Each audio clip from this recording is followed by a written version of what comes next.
గారికి, principal Supraja madam గారికి, vice principal అంజలి madam గారికి, అదే విధంగా మన ఆత్మీయ ఉపాధ్యాయులందరికీ మరియు సహాయక సిబ్బంది మరియు నా ప్రియమైన స్నేహితులందరికీ నా హృదయపూర్వక శుభోదయం. అలాగే 76వ గణతంత్ర దినోత్సవ శుభాకాంక్షలు. ఈ రోజు మన దేశ చరిత్రలోనే అత్యంత మహత్వం కలిగిన రోజు.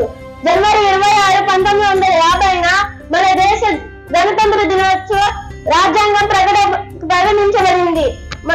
ఈ రోజు స్వేచ్ఛ, సమానత్వం మరియు న్యాయాన్ని ప్రసాదించే రాజ్యాంగం అమలులోకి వచ్చిన రోజు. ఇది మనందరికీ గర్వకారణం. ఈ రాజ్యాంగం డాక్టర్ బాబాసాహెబ్ అంబేద్కర్ గారి నాయకత్వంలో రూపొందించబడింది. ఈ రాజ్యాంగం ప్రపంచంలోనే అత్యంత సమగ్రవంతమైనది. ఈ రాజ్యాంగం ప్రతి పౌరుని హక్కులను రక్షించడంతో పాటు వాళ్ళ బాధ్యతలను గుర్తు చేస్తుంది. ఇవాళ మనకున్న స్వేచ్ఛ మరియు శాంతి అనేవి సులువుగా రాలేదు. స్వాతంత్రం కోసం ఎందరో యోధులు వాళ్ళ ప్రాణాలను అర్పించారు.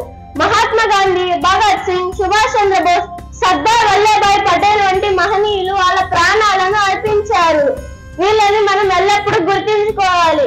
మనకి ఇప్పుడున్న స్వేచ్ఛను పోగొట్టుకోకుండా దాన్ని సమర్థవంతంగా ఉపయోగించుకోవాలి. మనం ఈ రోజు గణతంత్ర దినోత్సవం జరుపుకుంటే సరిపోదు. ఒక నిజమైన పౌరుడిగా ఎలా ఉండాలి అనేది మనల్ని మనం ప్రశ్నించుకోవాలి. చిన్నపిల్లలమైన మనము మన బాధ్యతలు ఏమిటంటే మన విద్యలో కృషి చేయడం, మంచి విలువలను అలవర్చుకోవడం, పర్యావరణాన్ని రక్షించడం, మన దేశానికి గౌరవం తీసుకురావడం. ఉపాధ్యాయులు మనకి ఎల్లప్పుడూ మార్గదర్శకులే ఉంటారు. వీరు మనల్ని నిజమైన విజేతలుగా మార్చగలుగుతారు. వీరికి మనం ఎల్లప్పుడూ కృతజ్ఞతలమై ఉండాలి. వీరి మాటలు పెడచెవిన పెట్టరాదు.